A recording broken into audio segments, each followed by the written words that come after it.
폭염, 폭우나 이런 것들이 계속 지금 확대되고 심화되고 있잖아요. 근데 이 과정에서 폭염이나 폭우로 일을 못하게 된 거잖아요. 그러면 요 시기 때만이라도 기후 시력급여 70%라도 보전해서 조금 생계나 이런 것들에 좀 영향을 많이 받지 않도록 하는 것들이 좀 필수적으로 필요하다.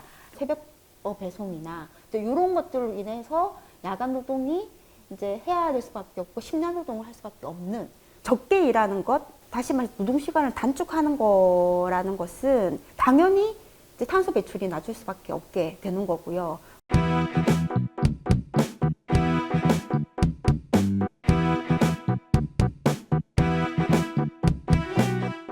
안녕하세요. 새알톡의 강원주입니다. 오늘은 기후위기와 정의로운 전환 시리즈 중 하나로 기후위기 속에서 노동자들이 어떤 위협을 받고 있는지, 또 기후위기를 극복하기 위해 노동 현장은 어떻게 바뀌어야 하는지, 이에 대해서 한국노동안전보건연구소 상임활동가 이숙견 선생님 모시고 함께 이야기 나눠보도록 하겠습니다. 안녕하세요. 반갑습니다. 네. 또 매년 이제 기록을 갱신하고 있는 폭염과 폭우가 노동자들의 현장도 위협하고 있는데, 그 기후위기로 인해서 일터의 노동 환경은 어떻게 좀 변해왔고, 또 노동자들은 어떤 위협을 받고 있을까요? 대표적으로 건설 노동자 같은 경우는 알다시피 아침부터 덥잖아요. 근데 이제 한낮에 그 더위에 안 그래도 그런 게 없어도 힘든 일을 그 더위에 일을 많이 할 수밖에 없기 때문에 폭염에 노출될 수밖에 없고, 그리고 뭐 이 실내에서 일을 하는 특히 물류 노동자 그리고 급식 노동자들은 열과 같이 일을 하고, 그리고 물류센터나 이런 데에 냉방 장치나 이런 것들이 설치가 되어 있지 않기 때문에 일은 엄청 힘든데 그 내적인 열도 있는 데다가 바깥에서 들어오는 폭염으로 인해서 엄청 많이 덥고, 더군다나 폭우 전에 있는 그 습도, 이 습기 때문에도 너무 더워서 엄청 많은 힘듦을 좀 고소하고 계시고요. 그러다 보니까 온열 질환으로 되게 질환자가 많이 발생하고 있고, 배달 노동자 그리고 이제 택배, 물류 노동자들은 바깥에서 이동을 많이 하시니까 폭우나 이런 게 오면 휩쓸림 사고나 이런 것들 때문에 이제 이렇게 생각지도 않은 사고나 이런 게 발생할 가능성이 높으신 것 같고요. 온열 질환자가 많이 발생하고 있고, 일이 그 자체도 힘들지만 폭염, 폭우, 습도 이런 것들 때문에 이 현장이 더욱더 힘들어지는 일로 인해서 가로 사의 위험도 되게 높아지는 것 같습니다. 그리고 더불어서 현장에 뭐 제조 현장이나 그런 데는 뭐 최근에 아리셀 그 참 사건도 있었는데 되게 많은 위험 물질이 많이 있습니다. 근데 그런 위험 물질이 온도가 높게 올라가면은 관리나 이런 것들이 잘 못할 경우에 화재나 폭발의 위험성도 높일 수가 있거든요. 그래서 그런 부분에서의 문제가 좀 많이 발생하고 있는 것으로 좀 확인되어지고 있는 것 같습니다. 폭염주의보가 내려졌던 지난주, 한 대형마트 외부 주차장에서 일하던 30대 노동자가 갑자기 숨지는 일이 있었습니다. 숨진 노동자는 30도가 넘는 날씨에 냉방시설도 없는 곳에서 온종일 노동에 시달려야 했는데요. 지난해 여름 대전에서도 한 건설 노동자가 작업 중 숨졌습니다. 당시 체온은 41도였습니다. 의사는 온몸이 익었다고 했습니다. 이틀 동안 많은 비가 쏟아진 경북 경산에서 한 40대 여성이 밤사이 불어난 물에 휩쓸려 실종됐습니다. 그 실종자는 택배 일을 하고 있었는데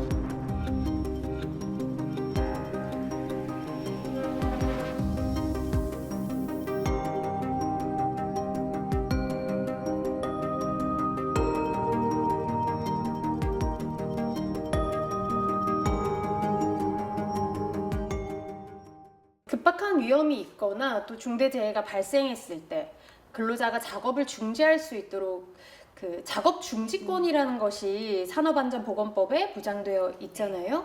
근데 한국노동안전보건연구소가 이 작업 중지권도 기후정의를 실현하는 데 아주 중요한 역할을 할 것이라고 지금까지 주장을 해오신 걸로 알고 있어요.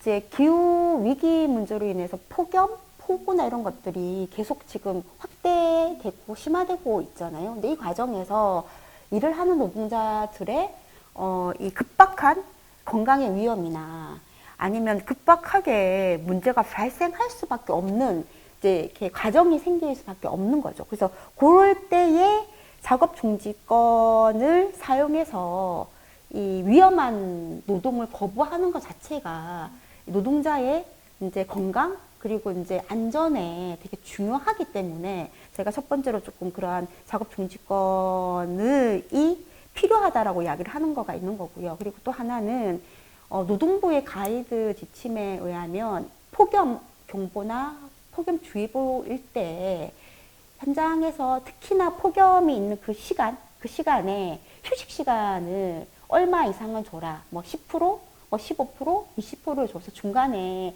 일을 쉬게끔 그렇게 하는 가이드를 계속 지금 하고는 있거든요. 근데 이게 법적으로 안 할 경우에 뭔가 사업주의 벌칙이나 그런 것들이 있는 것은 아니에요. 그냥 가이드로 있는 건 거예요. 어쨌든 지금 법적으로 있는 권리이기는 하는데 이것이 현장에서 실질적으로 그러니까 제 역할을 하고 있는지. 지금 산업안전보건법 상에는 노동자의 작업 중지권이 보장되어져 있습니다. 근데 개개인의 노동자가 이 작업 중지를 아까 제가 말씀드렸던 것처럼 뭐 온도나 습도나 일이 너무 힘들 때 그걸 낮추기 위해서 아니면 그거를 좀 멈추기 위해서 작업 중지를 하는 게 쉽지는 않잖아요.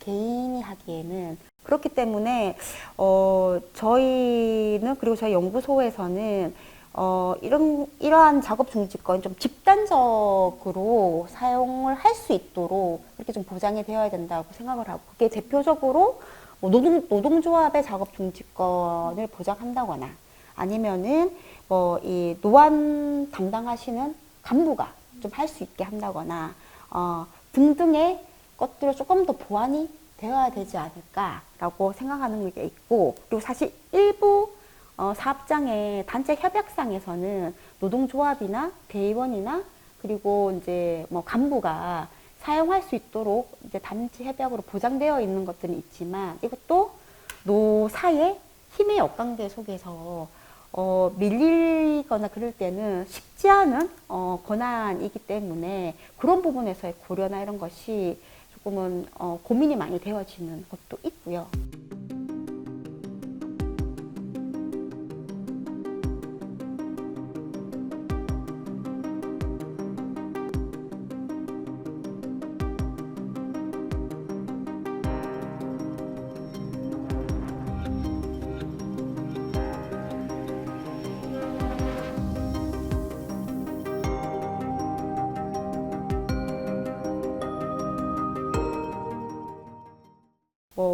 몇 번의 사례로 이 작업 중지로 인해서 작업이 이제 중단이 되니까 기업 측에서는 이게 업무 방해 형태로 하면서 이 개개인의 노동자에게 뭐 이 소송을 건다거나 아니면 손해배상을 매긴다거나 이런 것들의 사례도 몇 번 있어서 그런 것들 때문에도 실제로는 좀 부담을 많이 느끼는 경우가 많이 있습니다.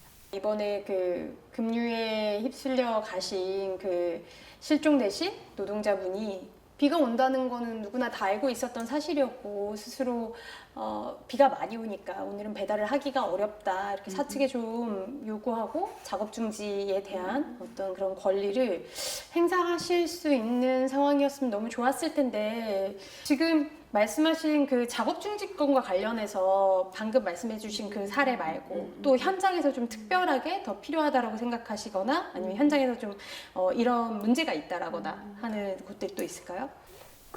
사실 특히 플랫폼 노동, 그러니까 이동 노동자, 플랫폼 노동자, 뭐 특고 노동자 이런 분들은 이제 이 어디에 소속되어서 매여져 있지가 않고 주로 이제 플랫폼에 기반해서 일을 하시잖아요. 근데 이제 그런 과정에서 특히나 기후 위기에서의 영향이 되게 많으신데, 뭐 대표적으로 폭우 그리고 폭염 때 또 엄청 많이 배달을 많이 시키시잖아요. 밖에 나가기가 어려우시니. 이제 그런 과정에서 그 폭염 때 이제 일을 하게 되면 당연히 또 위험의 문제가 발생을 할 수밖에 없어요. 그래서 특히 뭐 라이더 유니온 노조에서는 폭염 때 너무 더울 때는 작업 좀 멈추고 싶다. 근데 그 멈출 수 있으려면은 그 멈춘 시간에 관련한 소득이 보장이 돼야 되는데 소득이 전혀 보장이 안 되거든요. 그냥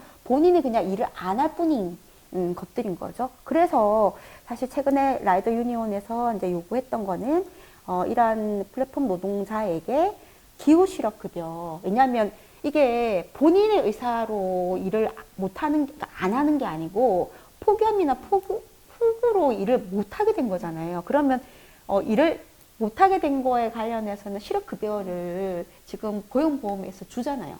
라이더 유니온들도 다 고용보험은 들고 있는 가정이라고 하거든요. 그러면 실제적으로 요런 시기 때만이라도 기후 실업급여 70%라도 보전해서 노동자가 좀 요럴 때는 일을 좀 안 해도 조금 생계나 이런 것들에 좀 영향을 많이 받지 않도록 하는 것들이 좀 필수적으로 필요하다라고 하는 것들이 저희도 너무 동감이 되고, 그리고 이제 예를 들어 건설 현장의 일용직 노동자들, 그리고 조선소의 하청 노동자들 같은 경우는 실제로 거의 이제 오셔가지고 이 단시간에 일을 하고 가셔야 되는 형태로 그러니까 돈을 받기 때문에 그분들도 사실은 작업이 뭐 예기치 못한 사고나 아니 폭염 기간 때 일을 못하게 되면 그 부분에 대해서의 보전을 못 받을 경우도 많이 있는 것 같아요. 그래서 그때 억지로라도 일을 많이 하고 계신데 그분들에게도 이렇게 좀 보전이 된다라고 한다라면은 좀 덜 일을 할 수 있지 않을까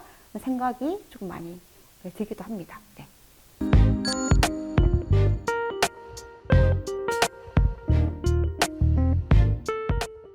많은 전문가들이 대량 생산, 대량 소비를 하면서 이 끊임없는 경제 성장을 추구하는 현재의 체제가 기후위기의 주요 원인이라고 지적을 하고 있어요.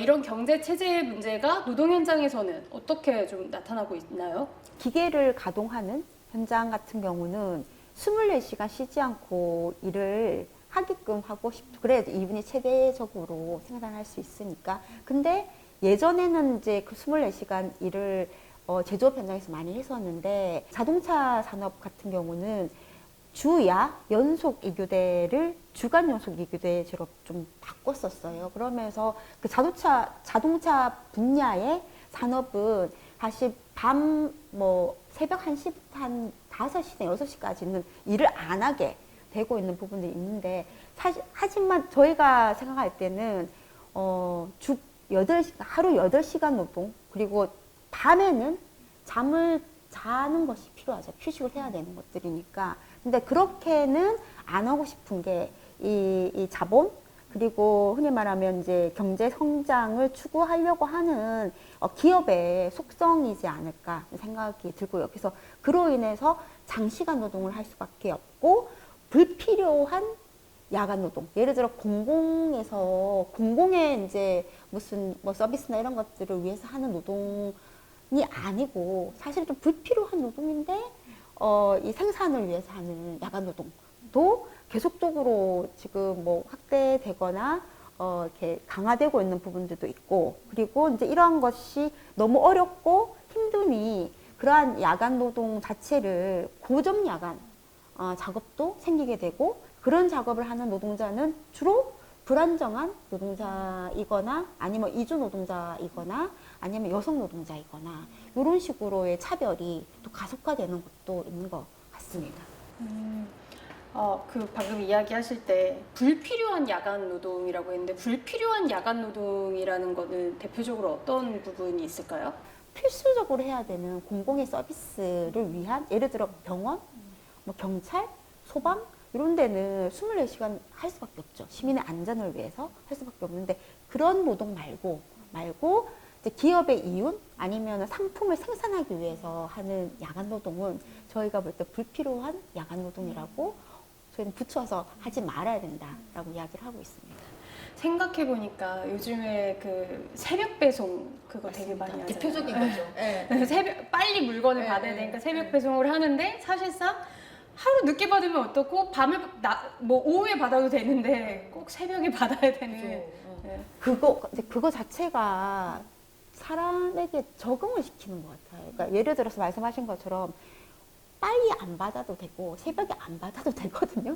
근데 이제 빨리 받으니까 아 좋다라고 하는 생각들이 점점 그런 새벽 배송이나 아니면은 이렇게 요즘에 엄청 많이 하고 있는 그런 배송들을 많이 부추기고 있는 듯한 생각도 많이 들고요. 이런 것들로 인해서 야간 노동이 이제 해야 될 수밖에 없고 심야 노동을 할 수밖에 없는 그러한 것들을 좀 가속화시키지 않는가. 그 급류에 휩쓸린 이 쿠팡의 그 노동자분도 새벽 5시 20분에 그러니까 이게 차에서 뭐 하여튼 배송하려는 것들 하다가 급류에 휩쓸려가지고 지금 이제 이 사고를 당한 것으로 확인되고 있는데 되게 이제 새벽 일을 해야 되거나 밤늦게 일을 해야 되거나 그렇게 많이 되고 있는 것이 전반적으로 조금 문제이지 않을까 생각이 좀 듭니다.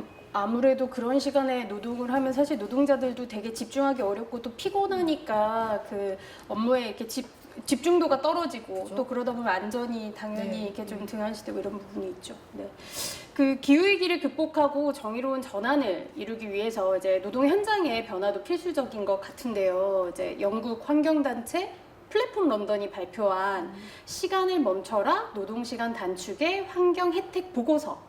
이 보고서를 보면 영국이 주 4일제 근무제로 이제 전환을 하면서 2025년까지 온실가스 배출을 연간 1억 2,700만 톤을 줄일 수 있다. 이런 주장을 했어요.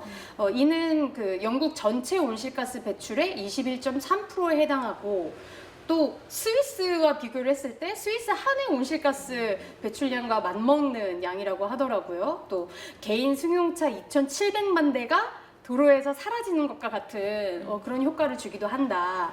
그 노동 시간을 줄이는 것이 어떻게 온실가스 배출을 감축하는 것으로 좀 이어질 수 있을까요? 적게 일하는 것, 다시 말해 노동 시간을 단축하는 거라는 것은 사실 노동 과정에서 사용되는 자원의 양을 감소시킬 수밖에 없는 결과로 이제 기결되니 당연히 이제 탄소 배출이 낮을 수밖에 없게 되는 거고요. 장시간 노동 그리고 이제 노동 시간이 장기화되는 과정에서 요리하기도 힘들고 시간도 없으니까 당연히 또 배달 음식 같은 걸 많이 시킬 수밖에 없고 탄소 발자국을 높이는 소비로도 연결이 될 수밖에 없다라는 것들에서도 탄소 배출이 높아질 수밖에 없다고 확인이 되는 것들이 있고 더불어서 이 영국에서 하는 주 4일 근무가 출근을 4일만 하는 거잖아요. 그러면 지금 5일째 근무에서 4일째로 하면 출퇴근하는 과정에서 뭐 자동차를 쓴다거나 이런 것들의 부분을 하루가 줄어드는 것들이니까 줄어들 수 있는 부분들이 될 수 있다고 생각도 들고 그리고 뭐 사무실에 쓰는 뭐 이 전기 그리고 이 노동 과정에서 쓰는 뭐 전기나 뭐 이런 자원이나 이런 것들을 같이 줄일 수 있으니까 탄소 배출에 정말 좀 큰 역할을 할 수밖에 없지 않을까 생각을 하는 거고요. 그래서 저희가 생각할 때는 노동 시간 자체가 길고 그리고 노동한 일 자체가 많다는 거는 탄소를 자연스럽게 배출을 높일 수밖에 없는 거다라고 볼 수밖에 없다라고 이야기를 할 수 있을 것 같습니다. 우리나라는 현재 노동 시간이 주 40시간인데 뭐 경제계나 뭐 정부에서는 이마저도 더 늘려야 된다 이런 주장을 하기도 해요. 우리 한국의 노동 시간은 현재 어떤 수준일까요? 이제 다른 나라랑 좀 비교를 했을 때 그리고 줄여야 한다면 어느 정도 수준으로 좀 줄이는 게 필요할까요? 일단 한국은 이렇게 제도적으로는 주 40시간제가 맞고요. 근데 이제 실제로 이 생산 현장이나 노동 현장에서는 주 52시간 상한제로 이제 하는 거죠. 그래서 예를 들어서 일주일에 12시간 정도 연장은 가능한데 그 이상은 하지 마라. 라고 해서 대부분은 52시간제로 많이 하고 있는 상황입니다. 근데 사실은 우리는 주 40시간이 맞죠. 예, 그런 거고 사실 주 52시간제가 그러니까 주 52시간 상한제가 적용을 하고 나서 한국의 노동시간이 예전보다는 조금 많이 줄어든 것으로 확인이 되고 있습니다. 그래서 2022년에 한국의 노동시간이 연 1900시간으로 해서 좀 그 전보다는 많이 그러니까 줄었고요. 그리고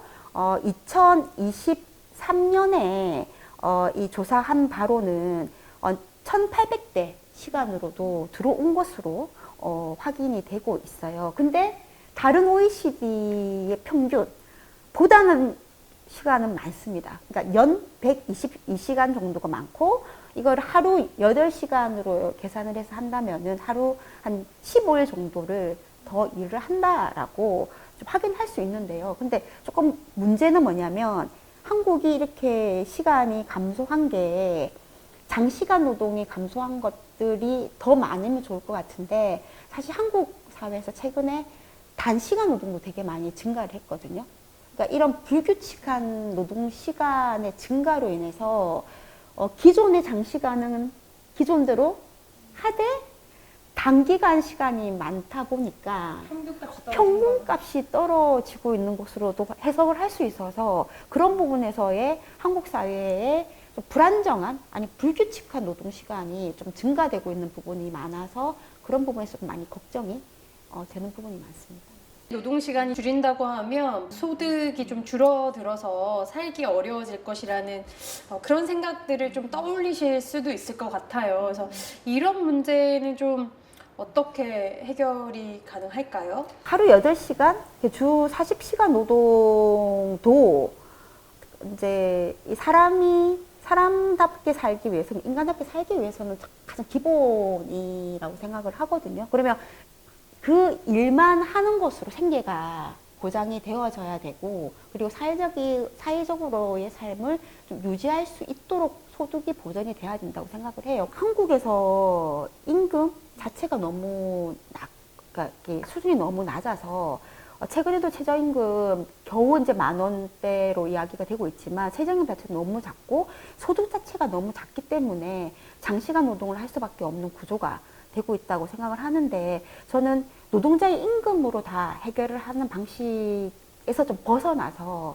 소득 그 외에 사회적인 복지 그리고 무상 의료, 교육 이런 것들을 좀 통해서 공공의 그런 영역이 확충이 되어져서 노동자의 임금으로만 사회생활 그리고 생계를 영위하는 것들에서 좀 벗어나야지 우리가 장시간 노동 그리고 좀 8시간 노동에 대한 것들을 좀 보장을 제대로 받을 수 있지 않을까 생각을 좀 하고 있는 것 같습니다. 네.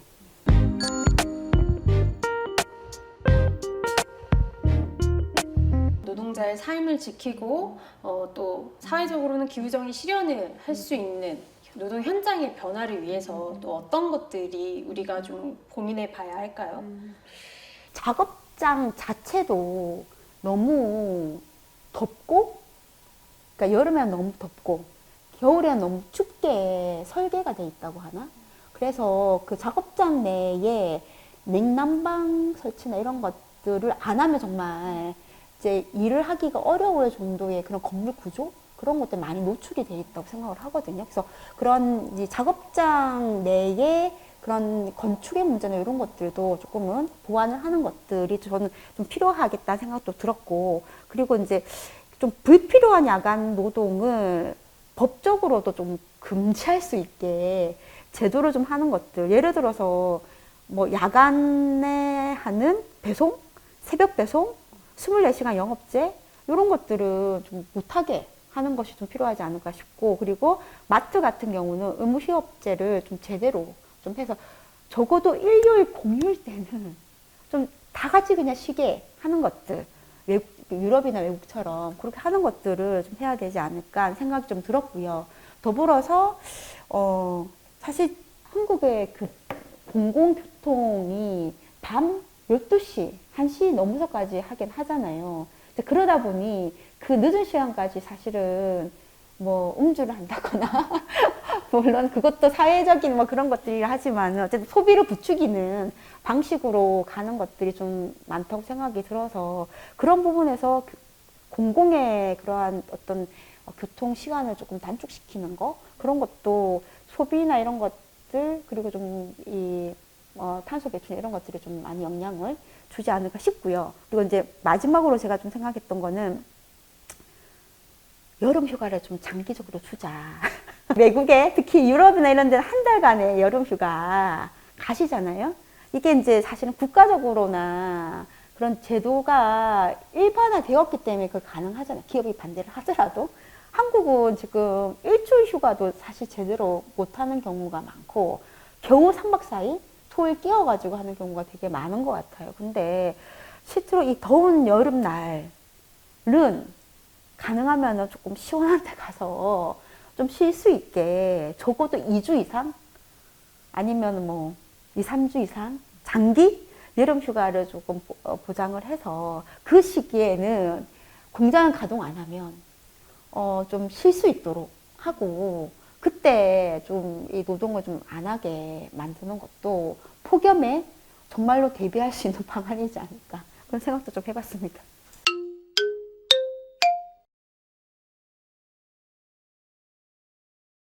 사실은 되게 불평등하게 지금 예를 들어서 노동은 노동자들이 집중적으로 하는 반면에 그거를 결과물을 갖고 가는 대부분의 결과물을 갖고 가는 거는 자본이 기업이 특히 또 대기업이 많이 갖고 가는 한국 사회 구조가 있잖아요. 그러니까 그런 부분을 좀 바꿔야 된다고 생각을 좀 하고 그래서 뭐 대표적으로 하도급의 그런 불공정한 계약이나 이런 것들에서 정말로 많은 노동자들이 5인 미만 아니면 하청업체 많이 일을 하는데 사실은 되게 1차 원청이라고 하는 대기업들이 대부분의 다 돈을 갖고 가고 밑에 뭐 1차, 2차 하청업체들은 사채업체조차도 되게 이 적자를 겨우 이제 해서 하는 그런 이러한 불공정한 이 구조 자체를 좀 바꿔야 되겠다는 생각을 좀 하고 있고요. 그리고 이제 불평등하지 않는 사회를 위해서 좀 평등한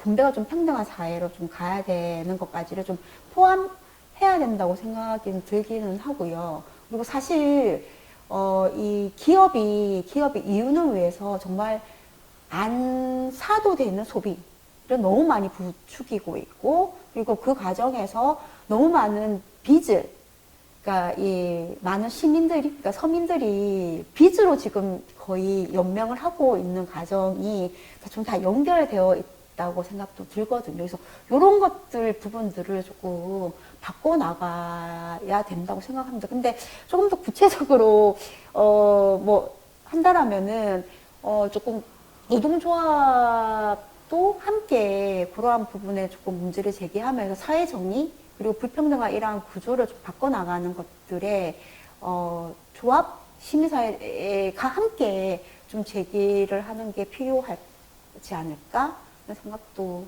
드네요. 앞으로 노동조합의 어떤 기후정의 실현을 위해서 노동조합은 어떤 운동, 어떤 방향으로 좀 나아가야 된다라고 생각을 하시는지 그리고 또 우리 사회의 시스템은 좀 어떻게 바뀌는 게 필요할지 우리 노동자들은 제가 아까 이제 지난 그 기후 정의를 위해서 좀 할 수 있는 그러한 방안들에 대한 것들을 조금 더 적극적으로 요구하고 제기할 필요가 있겠다. 그래서 예를 들어 뭐 휴가를 좀 장기적으로 쓰는 것을 조금 더 전면에 내건다든지 아니면은 이 노동시간 단축에 관련한 것들을 임금 문제로 인해서 계속 그렇게 이제 그러니까 장시간 노동으로 가는 것들이 아닌 임금 보전과 함께 그 단시간, 그러니까 장시간 노동 자체를 좀 줄이게 하는 것들로 가는 것들도 좀 요구를 하는 게 중요할 거란 생각이 들고요. 그리고 더불어서 좀 지금의 이러한 구조를 계속적으로 이 가속화시키는 이 자본주의 자체에 대한 조금 문제를 제기하는 것들을 노동조합이 조금 제기를 해야 되지 않을까. 그래서 뭐 체제 전환의 문제 아니면 이 자본주의 자체 좀 불평등한 사회를 좀 바꾸기 위한 그런 제기 이런 것들도 함께 좀 가야 되지 않을까 하는 생각이 좀 드네요. 네, 오늘 노동자와 노동 현장의 어떤 변화에 대한 전환에 대한 이야기 이런 이야기 많이 나눴는데요. 기후정의 실현을 위해서는 산업 전환을 비롯해서 정의로운 노동의 전환이 반드시 필요합니다. 그리고 더불어서 현장 노동자들은 노동시간 단축과 작업 중지권 등을 통해서 또 불필요한 야간 노동 금지를 통해서 노동자의 삶과 권리를 지키는 것 또한 필요합니다. 이런 노동자 노동 현장의 변화가 기후 붕괴를 막을 수 있고 또 노동자를 지킬 수 있을 것이라고 생각합니다. 오늘 함께 이야기 나눠주신 이숙경 활동가님 감사합니다. 수고하셨습니다.